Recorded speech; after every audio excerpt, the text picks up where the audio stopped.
Bismillahirrahmanirrahim. Assalamualaikum warahmatullahi wabarakatuh. Innal hamdalillahi nahmaduhu wa nasta'inuhu wa nastaghfiruh wa nastahdi wa natubu ilayhi wa na'udzu billahi min shururi anfusina wa sayyiati a'malina. Man yahdihillahu fala mudilla lahu wa man yudlil fala hadiya lahu. Asyhadu an la ilaha illallah wahdahu la syarika lahu wa asyhadu anna Muhammadan abduhu wa rasuluh sallallahu alaihi wa ala alihi wa sahbihi wa sallama tasliman katsira. Ya ayyuhalladzina amanu taqullaha haqqa tuqatih wa la tamutunna illa wa antum muslimun. Ya ayyuhan nasu taqu rabbakum alladzi khalaqakum min nafsin wahidah wa khalaqa minha zawjaha وبث منهما رجالا كثيرا ونساء واتقوا الله الذي تساءلون به والأرحام إن الله كان عليكم رقيبا يا أيها الذين آمنوا اتقوا الله وقولوا قولا سديدا يصلح لكم أعمالكم ويغفر لكم ذنوبكم ومن يطع الله ورسوله فقد فاز فوزا عظيما. أما بعد فإن أصدق الحديث كتاب الله وخير الهدي هدي محمد صلى الله عليه وسلم وشر الأمور محدثاتها فإن كل محدثات بدعة وكل بدعة ضلالة وكل ضلالة في النار. أعاذني الله وإياكم جميعا من النار. معاشر المسلمين rahimani wa rahimakumullah wa barakallahu fikum. Allah Subhanahu wa ta'ala berfirman di dalam Al-Quran, fa'lam annahu la ilaha illallah, pelajarilah ilmuilah oleh kalian tentang kalimat la ilaha illallah, yang mana kalimat la ilaha illallah adalah kalimat yang menyelamatkan seseorang dari segala macam bentuk kesyirikan dan menyelamatkan seseorang dari siksa neraka Allah tabaraka wa ta'ala. Maka dari itu, setiap kaum muslimin yang mengucapkan kalimat la ilaha illallah haruslah memahami kalimat ini, sehingga kalimat la ilaha illallah yang dia ucapkan bisa menyelamatkan dirinya dari perkara kesyirikan dan perkara-perkara yang dimurkai oleh Allah tabaraka wa ta'ala. Dan pada pertemuan yang lalu kita telah menyebutkan tentang salah satu bentuk kesyirikan adalah memakai jimat-jimat. Memakai jimat-jimat yang dalam bahasa Arabnya disebut dengan at-tamaim, disebut dengan at-tamaim, yang mana memakai jimat-jimat ini adalah perkara yang banyak digunakan oleh kaum muslimin. Bahkan mereka menjadikan sesuatu yang sudah menjadi kebiasaan, bahkan senang dengannya, tanpa mereka sadari bahwasanya jimat yang mereka gunakan adalah salah satu bentuk kesyirikan kepada Allah tabaraka wa ta'ala. Dan juga pada pertemuan yang lalu telah kita sebutkan tentang pembagian jimat. Yang pertama, pembagian jimat yang bersumber, yang tidak bersumber dari Al-Quran. Yang ini jelas kesyirikannya, jelas keharamannya. Yang kedua, telah kita jelaskan mengenai jimat yang bersumber dari Al-Quran. Dan mayoritas para ulama dan juga kebanyakan para sahabat menyatakan keharaman jimat-jimat yang bersumber dari Al-Quranul Karim, yang mana Al-Quran tidaklah diturunkan untuk dijadikan jimat. Tidaklah Al-Quran itu diturunkan oleh Allah tabaraka wa ta'ala untuk dijadikan jimat, tetapi untuk dibaca, dipahami dan diamalkan kandungannya.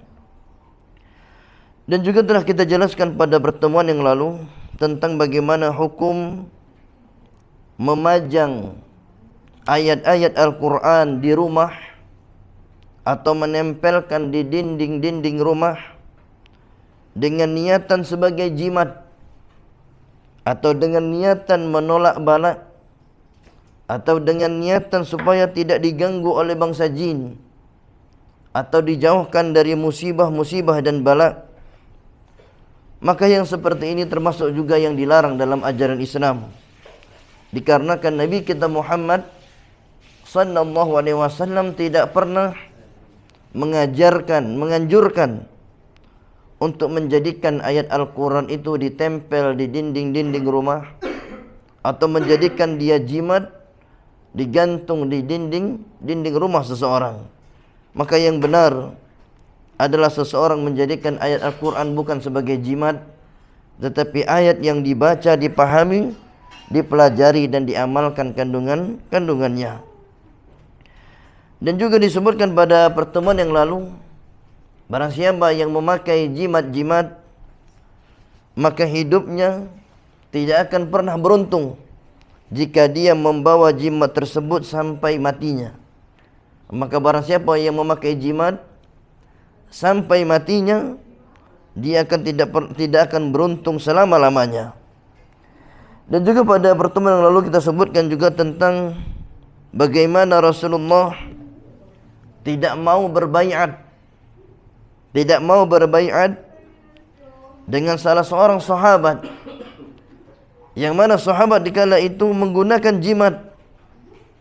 Maka sahabat-sahabat yang lain bertanya kepada Rasulullah, "Ya Rasulullah, mengapa engkau tidak mau berbaiat dengannya?" Maka Rasul menjawab, "Sesungguhnya dia memakai jimat atau memakai tamaim, maka aku," kata Nabi, "tidak mau berbaiat dengannya." Maka akhirnya sahabat tadi memutuskan melepaskan jimatnya. Barulah setelahnya Rasulullah mau berbaiat dengannya. Dan juga pada pertemuan yang lalu kita telah menyebutkan mengenai kesemangatan Nabi dalam menghancurkan jimat-jimat, yang mana Rasulullah pernah berpesan kepada salah seorang sahabat.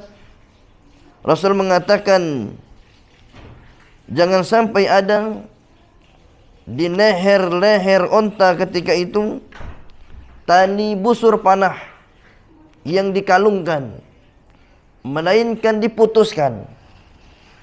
Dan biasa orang-orang jahiliyah terdahulu menjadikan tali-tali busur panah yang sudah usang, yang sudah lama dipakai, dijadikan sebagai jimat dengan cara digantungkan di leher onta agar ontanya diselamatkan dari berbagai macam penyakit atau musibah. Itulah pertemuan yang lalu kita sebutkan secara singkat mengenai jimat. Kemudian masuk pembahasan yang berikutnya adalah terjatuh dalam kesyirikan dalam hal jimat ini adalah dosa yang seseorang tidak diberi uzur dengannya, atau dosa yang seseorang tidak dimaafkan dengan alasan kebodohannya. Yang mana kita saksikan di saat ini kebanyakan kaum muslimin, mereka tidak memahami hukum memakai jimat. Dan dengan alasan itu, dia beralasan bahwasanya kesyirikan yang mereka lakukan mudah-mudahan dimaafkan oleh Allah Tabaraka wa Ta'ala. Maka sebagian ulama menyatakan bahwasanya kebodohan, kejahilan tentang jimat itu adalah kesyirikan, adalah kebodohan, kejahilan yang tidak dimaafkan dikarenakan alasan-alasan kebodohan tadi. Dikarenakan dia bisa mencari ilmu, bertanya kepada para ulama tentang hukum-hukum jimat yang dia gunakan. Disebutkan dalam hadis Imran bin Husain radhiyallahu anhu, anna Nabi sallallahu alaihi wasallam ra'a rajulan fi yadihi halqah. Rasulullah pernah melihat seseorang yang di tangannya ada gelang dari kuningan, min sufrin. Faqala ma hadhihi, maka Rasul bertanya, apa gelang yang engkau pakai ini? Apa yang engkau gunakan ini? Qala minal wahinah. Maka laki-laki itu menjawab, saya memakai gelang ini untuk mengobati penyakit. Saya menggunakan gelang ini untuk mengobati penyakit. Maka Rasul mengatakan, inzi'ha, lepaslah gelang itu. Fa innaha la taziduka illa wahnan. Sesungguhnya gelang itu, kata Nabi, tidaklah menambahkan kepada dirimu kecuali semakin lemah. Kecuali semakin lemah. Fa innaka law mutta wa hiya 'alaik ma aflahta abada. Seandainya gelang itu masih di tanganmu dan engkau mati membawanya, niscaya, kata Nabi, engkau tidak akan beruntung selamanya. Niscaya engkau tidak akan beruntung selamanya. Inilah vonis dari Nabi, hukuman yang disebutkan oleh Nabi bagi seseorang yang memakai gelang atau cincin atau yang semisalnya sebagai penolak penyakit atau penolak bala, atau singkatnya sebagai jimat. Kalau dia bawa sampai matinya, ma aflahta abada, engkau tidak akan beruntung selama-lamanya. Dan di sini Nabi tidak memberi uzur atas kebodohannya. Nabi tidak memberi maaf atas kejahilannya.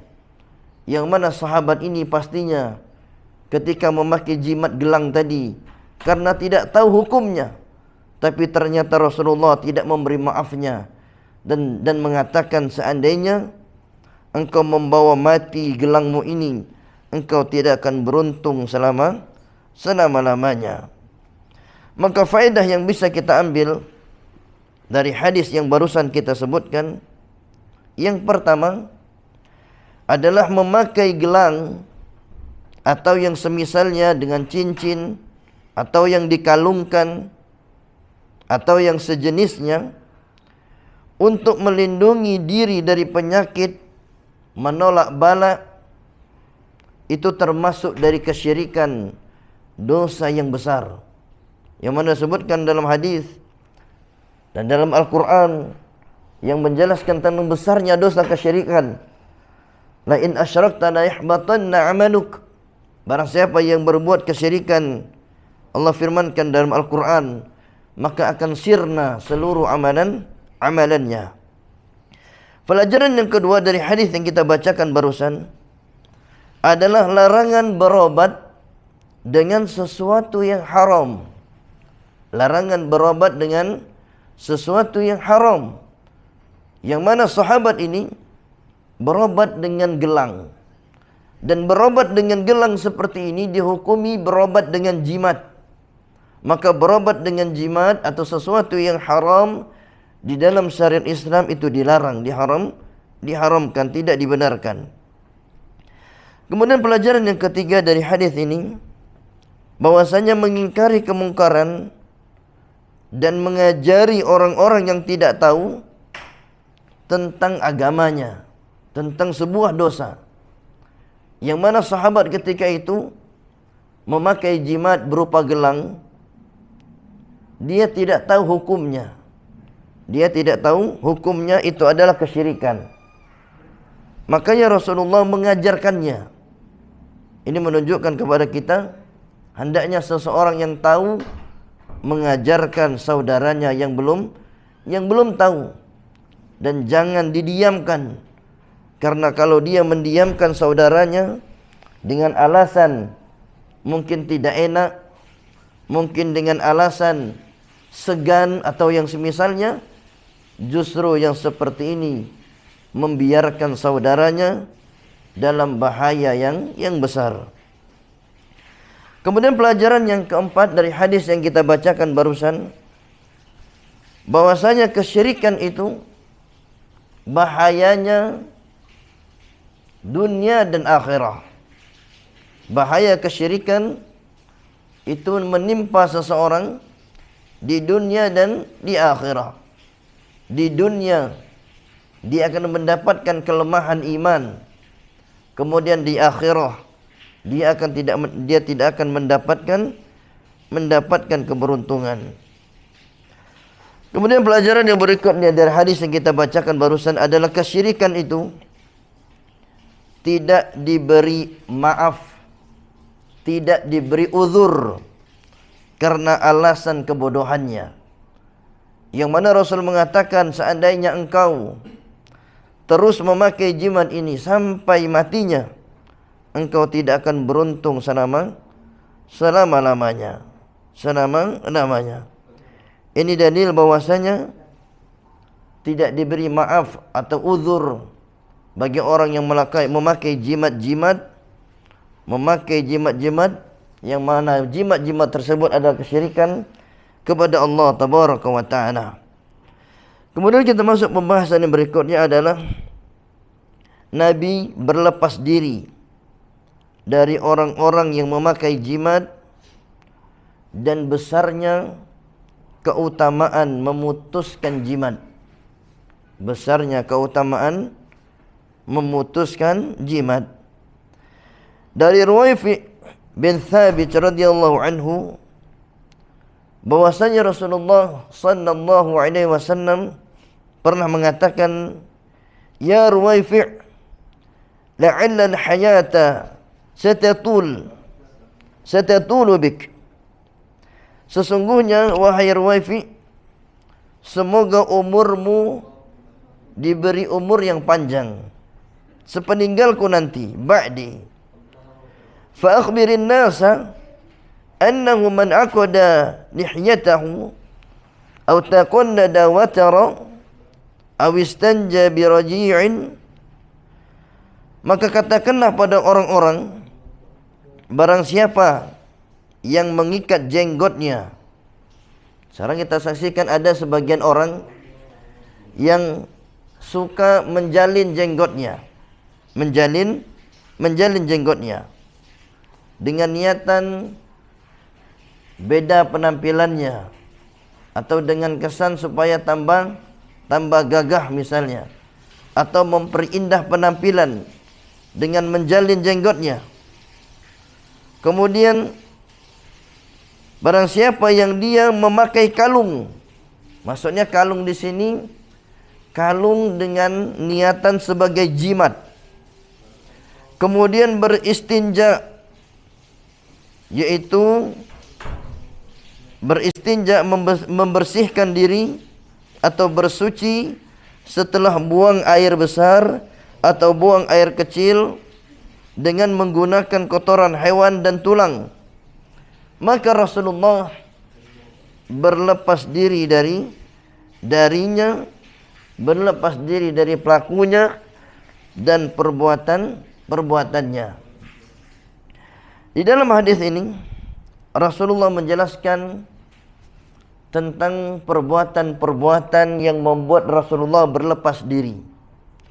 Di antaranya disebutkan adalah taqannada watara. Dia mengkalungkan kalung atau menggantungkan kalung sebagai jimat. Maka barang siapa yang menggantungkan kalung sebagai jimat, maka Rasulullah berlepas diri darinya. Man qata'a tamimah an insanin kana ka'adli raqabah. Rasul mengatakan barang siapa yang memotong jimat dari seseorang, maka dia seperti membebaskan seorang budak. Maka dia seperti membebaskan seorang budak. Ini keutamaan dari memotong jimat.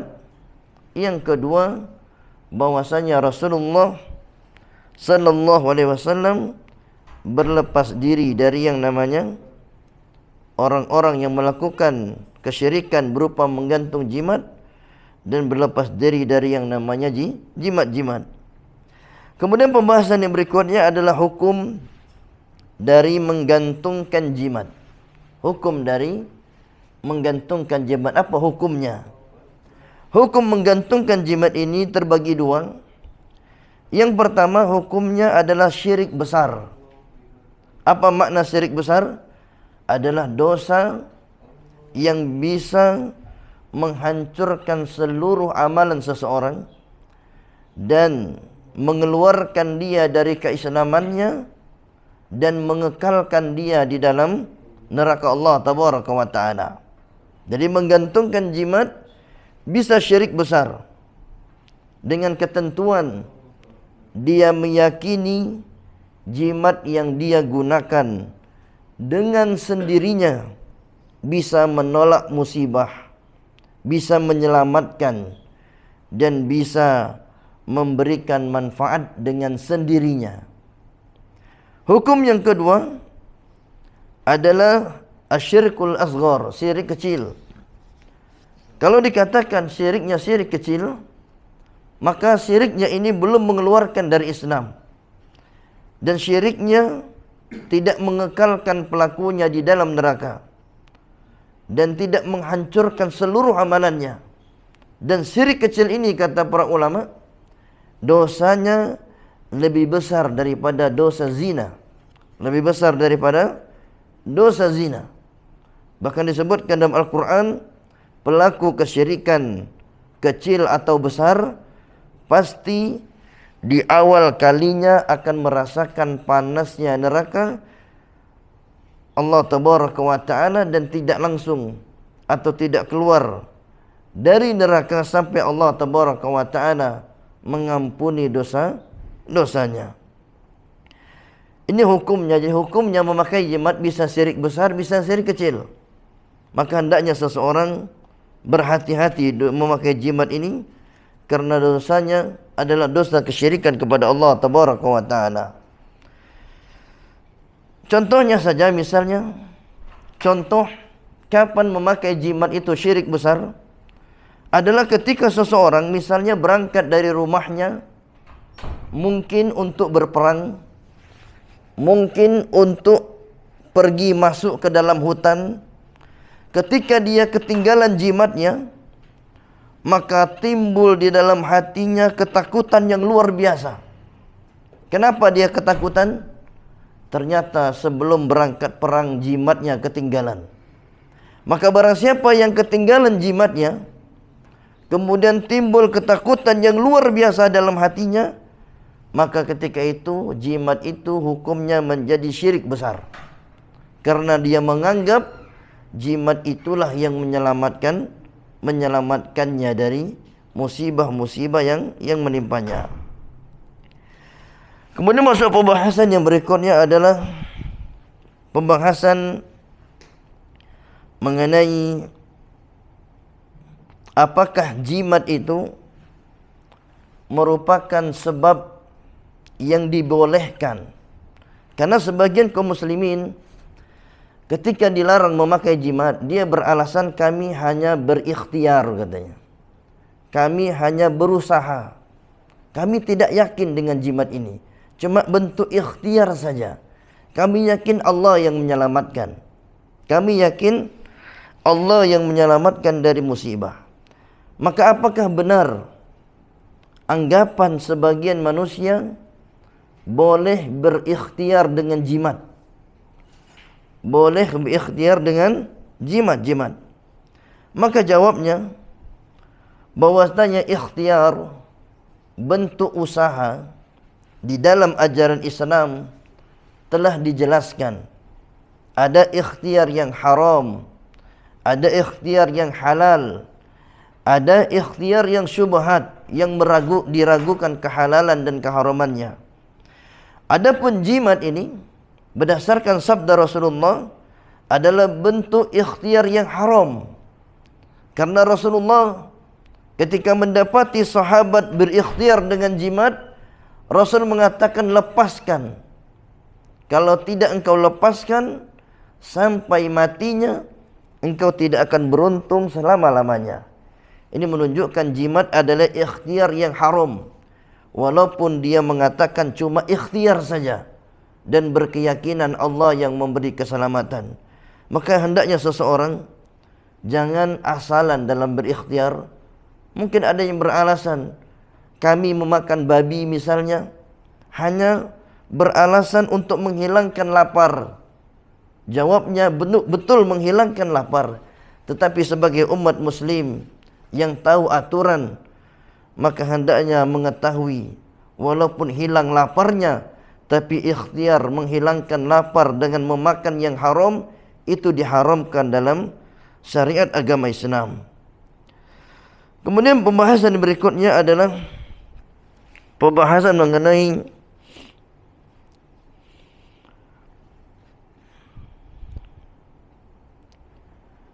macam-macam jimat yang banyak terjadi di tengah-tengah masyarakat.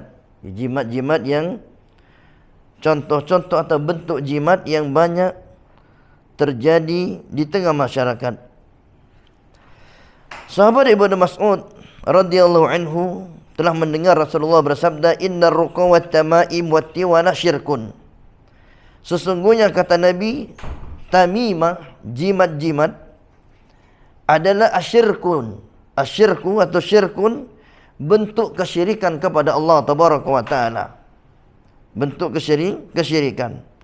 Dan kita sebutkan di sini beberapa contoh jimat yang banyak digunakan di tengah-tengah masyarakat, atau terkadang justru digunakan oleh sebagian kaum muslimin dikarenakan kurangnya pengetahuan atau tidak tahunya hukum tentang hal ini, yang dia menganggap itu adalah bentuk usaha yang baik atau bentuk ikhtiar yang baik. Padahal ikhtiar dengan jimat-jimat adalah ikhtiar yang haram karena mengandung kesyirikan. Yang pertama, di antara contoh jimat yang sering digunakan adalah batu mustika. Batu mustika ini terkadang manusia yang tidak mengetahui hukumnya diperjualbelikan. Dan batu mustika ini sering digunakan dengan tujuan sebagai jimat. Kemudian batu merah delima, ini juga sering digunakan sebagai jimat. Kemudian yang ketiga disebut dengan kol bantet namanya. Kol bantet ini juga sering digunakan sebagai jimat. Kemudian juga contoh yang sering dipakai jimat adalah pring petuk atau bambu. Pring petuk atau bambu yang diyakini ada kelebihan dibandingkan bambu-bambu yang lainnya. Maka bambu-bambu terkadang diperjualbelikan dengan anggapan memiliki kesaktian tersendiri. Maka ini berarti dia telah menjadikan bambu-bambu tadi atau pring tadi sebagai yang namanya jimat. Di antara bentuk jimat yang sering digunakan adalah keris. Keris ini juga terkadang tergantung niat orang menggunakannya. Kalau niatnya hanya sekedar untuk bergaya saja, maka ini tidak masalah. Tetapi kalau niatnya dengan memakai keris ini, dia diselamatkan dari berbagai macam gangguan setan misalnya, atau diselamatkan dari musibah-musibah atau yang semisalnya, maka keris ini, maka posisinya sebagai jimat. Ada juga yang sering dipakai jimat adalah wesi kuning atau besi kuning, kemudian tali pocong, kemudian taring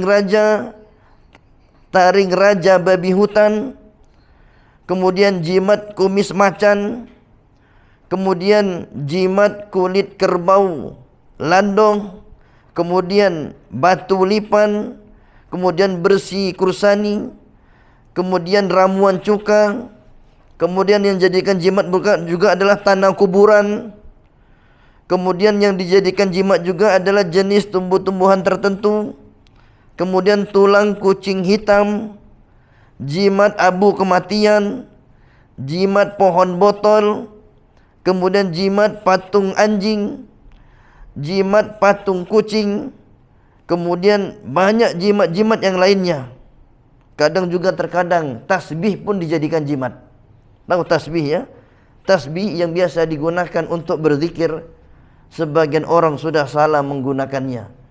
Yang niat awalnya cuma untuk menghitung subhanallah, lama-lama bukan lagi untuk menghitung, tapi untuk dijadikan jimat-jimat. Dan segala sesuatu yang digantungkan, yang dikalungkan, yang digunakan untuk menolak musibah, menolak penyakit, padahal secara alami, secara syariat tidak terbukti, hanya sekedar keyakinan-keyakinan yang tidak berlandaskan ilmu, maka yang seperti ini, maka yang digantung seperti ini adalah sesuatu yang dipandang sebagai jimat.